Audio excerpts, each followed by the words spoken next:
यह महिला बड़ी ही ध्यान से अपना मेकअप कर रही थी, लेकिन वह कोई डेट पर नहीं जा रही थी बल्कि किसी की हत्या करने वाली थी। एमा एक खतरनाक हत्यारी है।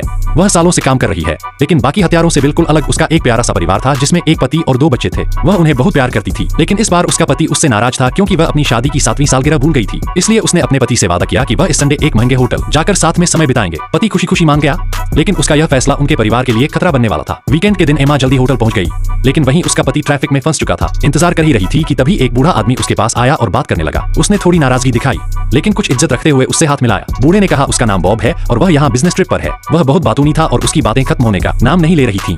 एमा अब थक चुकी थी कि तभी उसका पति वहां पहुंच गया। बूढ़ा वहां से चला गया, लेकिन कुछ देर बाद वापस आकर उन्हें ड्रिंक करने का प्रस्ताव दोबारा दिया। उन्होंने मना किया। एमा को पता था कि यह बूढ़ा आदमी बहुत चालाक है। तभी बूढ़े ने अपना रूम नंबर दिया और एमा को उसमें आने को कहा। अब एमा ने डेव को कमरे में बंद किया और उसे सुला दिया क्योंकि उसने पहले ही उसकी ड्रिंक में दवा मिला दी थी। एमा को जल्दी बाहर जाना था, इसलिए उसने एक नोट छोड़ा और वहां से तुरंत निकल गई। वह 10वीं मंजिल पर पहुंच गई और फोन में काउंटडाउन लगा लिया। जैसे ही कमरे का दरवाजा खुला, बॉब सामने खड़ा था। एमा को बिल्कुल भी आश्चर्य नहीं हुआ क्योंकि दोनों जल्दी ही अपने मुद्दे पर आ गए। एमा एक हत्यारा थी जो ज्यादा पैसों के लिए काम कर रही थी, बल्कि उसके ऊपर भारी इनाम भी रखा गया था और उसकी पुरानी कंपनी उसे लगातार ढूंढ रही थी।